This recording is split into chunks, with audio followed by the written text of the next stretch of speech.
আসসালামু আলাইকুম। চলে আসলাম নতুন আরেকটি রেসিপি নিয়ে।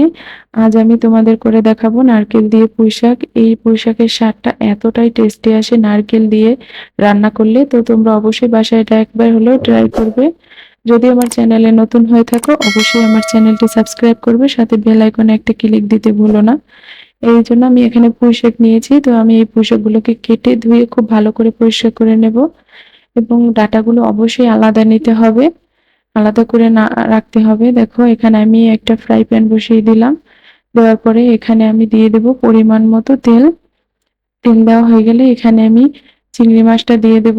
এখানে আমি দেশি ছোট চিংড়িটা ইউজ করেছি অল্প পরিমাণে, সাথে হাফ কাপ পেঁয়াজ কুচি, ৪-৫টা কাঁচামরিচ কুচি এবং সাথে ১ টেবিল চামচ আদা রসুনের পেস্ট দিয়ে দিলাম, পরিমাণ মতো লবণ এবং হাফ টিস্পুন হলুদ গুঁড়া। অবশ্যই এখানে হলুদ গুঁড়াটা কম ইউজ করবে। যদি কম ইউজ না করো তাহলে কিন্তু রান্নার কালারটা সবুজ থাকবে না। এবার আমি একটু করে ভালো করে এটা তেলের সাথে একটু ভেজে নেব। যেহেতু কাঁচা মাছটার গন্ধ থেকে যাবে, তাই আমি চিংড়ি মাছটা একটু ভালো করে এখানে ভেজে নেব। এ পর্যায়ে আমার ভাজা হয়ে গেলে এখানে আমি হাফ কাপ পানি ইউজ করব। পানিটা দিয়ে এবার আমি খুব ভালো করে কষিয়ে নেব। এখানে আদা রসুন এবং হলুদের একটা কাঁচা গন্ধ থাকে।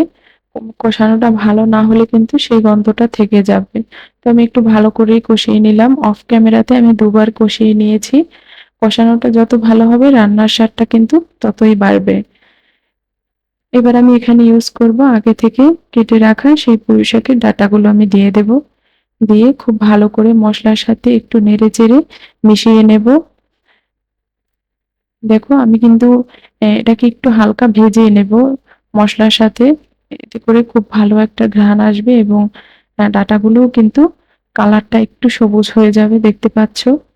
এ পর্যায়ে আমি এখানে ইউজ করব ১ কাপ নারিকেলের দুধ। এই নারিকেলের দুধটা ডাঁটার স্বাদটা এতটাই বাড়াবে যে তোমরা একবার বাসায় ট্রাই না করলে কিন্তু বুঝতে পারবে না। আর সাথে আমি ইউজ করব হাফ কাপেরও একটু কম পানি।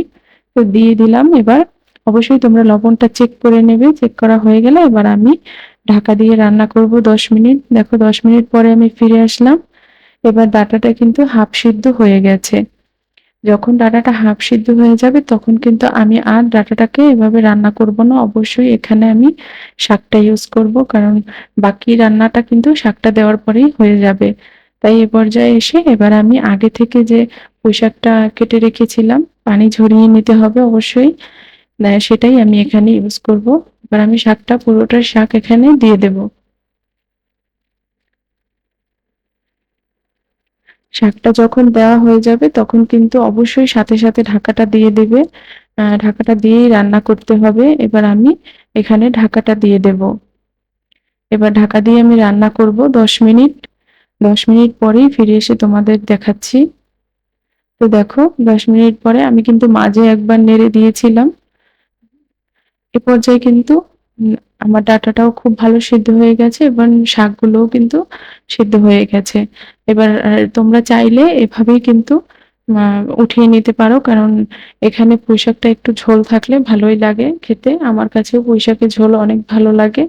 তো তোমরা চাইলে এভাবে পুঁইশাকটাকে উঠিয়ে নিতে পারো। কিন্তু আমার বাসায় লোক একটু ঝোলটা কম পছন্দ করে নারিকেল দিলে। তো নারকেল দেওয়ার কারণেই ঝোলটা কম, আমি একটু কম করে নিই। তো এবার আমি একটু টানিয়ে নেব ঝোলটা। দেখো আমি ঝোলটা শুকিয়ে নিয়েছি আর নারকেলটা থেকে কিন্তু তেল বেরোচ্ছে। আর তেল বেরোলে আরো স্বাদ লাগে। তোমরা চাইলে এভাবে একবার কিন্তু বাসায় ট্রাই করতে পারো। আর এখনো যদি আমার চ্যানেলটি সাবস্ক্রাইব করে না থাকো অবশ্যই সাবস্ক্রাইব করে দিও। এ পর্যায়ে আমি আর রান্না করব না। এবার আমি উঠিয়ে নেব। তোমরাও চাইলে এবার আমি গরম, গরম ভাতের সাথে পরিবেশন করব।